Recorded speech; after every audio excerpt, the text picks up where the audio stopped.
In your own spirituality, in your quiet moments, when you're with God, where does your mind go? What role do mantras play? When you're fasting, when you're just alone with yourself? The word meditation has been overused to the point that it feels like a cliche. In Indian languages, we usually refer to it as dhyan. If I associate dhyan to meditation, it might seem burdensome to some. One might think, this is too difficult. I'm not an enlightened being. But it's not rocket science. It just means freeing yourself from distraction. For example, even when you're in class, your mind wanders to recess. All you think about is lunch, not the lesson. Meditation is simply being present in the moment. I recall an incident from my time living in the Himalayas. There I encountered this wise sage. He taught me a simple, practical technique. It was nothing spiritual. There are several little streams in the Himalayas. He positioned a large leaf to catch water from one of those streams and placed an upside down bowl below so water would drip rhythmically from the leaf onto the bowl. He asked me to focus only on the dripping water, ignoring all other sounds. Ignore the chirping birds and the soft rustle of the breeze. He would place the leaf, and I would meditate there for hours. I felt my mind slowly tuning into the rhythmic sounds of the water droplets falling onto the bowl, like a melody guiding me into deep focus. And it's not like I was chanting mantras or reciting God's name. I like to call it the divine resonance. It was by tuning into that divine resonance that I learned the art of concentration. This practice slowly evolved into meditation.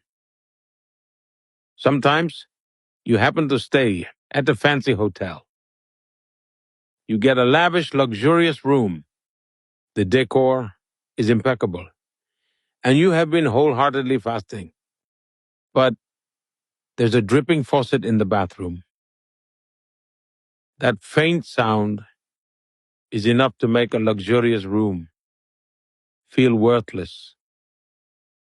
At times, we realize the value of concentration in life's inner journey. We come to appreciate the difference a little bit of concentration can make. One very interesting concept comes to mind from our scriptures. Since we spoke about life and death, I would like to quote a mantra. Om Purnamadam Purnamidam Purnatma Purna Madochyate. In other words, all life is part of a complete circle. And this mantra emphasizes the path to achieve that completeness. Similarly, Hindus never focus solely on individual well-being. Sarve bhavantu sukhina, sarve santu niramaya. In other words, we wish for the well-being and prosperity of all. Sarve bhadrani paschyantu, ma kaschid dukh bhag bhavet. This mantra encompasses the idea of universal well-being and prosperity. And you know how this mantra ends?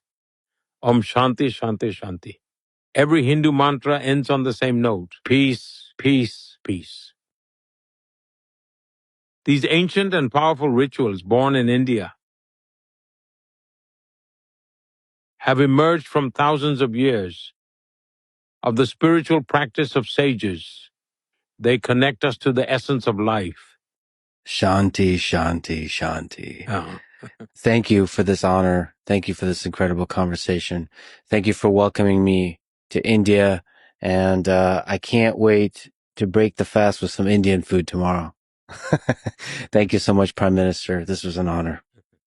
I am thankful for the opportunity to have this conversation with you. After fasting for 2 days, I recommend you ease into eating slowly. And I hope you reap great benefits from this fasting experience. I've explored several new realms of thought for the first time ever with you today.